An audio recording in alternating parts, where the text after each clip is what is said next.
What is going on, guys? Brad here from Pickdawgz.com, and I got a pick in this Wake Forest versus Texas Tech college basketball game going down on Thursday, November 20th, 2025. Before I get into the free play, if you guys want to take the guesswork out of it, if you want to save your time and are just looking for my best bets, you can always find those over at Pickdawgz Premium, or just click the link in the description of this video. You'll say Brad's best picks, and you can find my plays there as well. I put out so many free plays every single week, and people always ask me, well, what are your best bets? What are the picks you have the most money on? And that's what the premium section is for. We also do have the inner circle. Now, this isn't for everyone. This is for people who make larger bets. It's a one-on-one concierge service. You need to bet at least 1,000 plus a game to be accepted into this program. But we've had a lot of high rollers join. They've had a lot of success. So this sounds like something more up your alley. Text the number on the screen, and we will get back to you. But let's get into this one, guys. We are going to Nassau, Bahamas.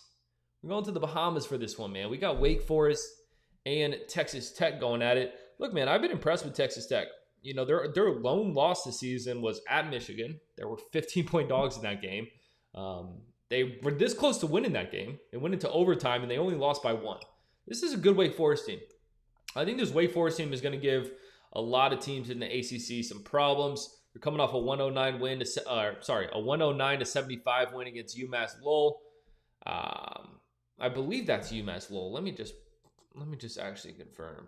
That's UMass Lowell, right? Yes, UMass Lowell. I like this team. On the other hand, Texas Tech, we all know Texas Tech is a good squad.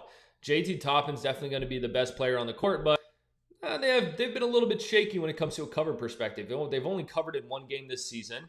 They're 1-3 ATS. They won their first game by 38 points, but you know, Sam Houston, they handled business, but they were 31-point favorites in that game. Didn't cover that one.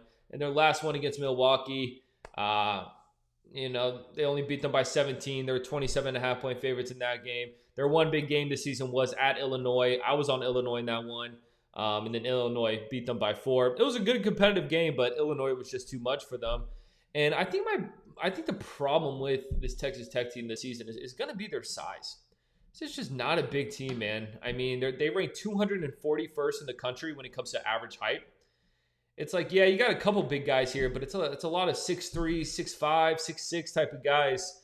And I think that's going to hurt them down the stretch. I really do. When you look at the numbers here, both these teams shooting the three ball at a decent rate. Nothing really crazy on the offensive side of the ball, to be honest, though. These teams are very comparable when you look at the numbers. And that's important for this pick because in this game, we're getting Wake Forest at 7.5 points. I think this game's going to be competitive. And the way Wake Forest took Michigan down to the ringer, I think they could keep this one close. I don't see why they won it, especially on a neutral site in the Bahamas. Hopefully these kids don't have some pina coladas the day before. Hopefully they don't. I want to take the dog here, man. I'm going to take Wake Forest plus 7.5. This team has impressed me. On paper, you may not think they're the craziest team, but they play well as a unit. They showed that in that game against Michigan. And shit, Texas Tech's going to need to start covering some spreads before I lay 7.5 points with them. So I'm on Wake Forest plus the points. I appreciate you guys watching this, man. Drop a like, drop in the comments here, taking in this one. Check out my best bets, check out my premiums. Click that subscribe button. I'll catch you on the next one.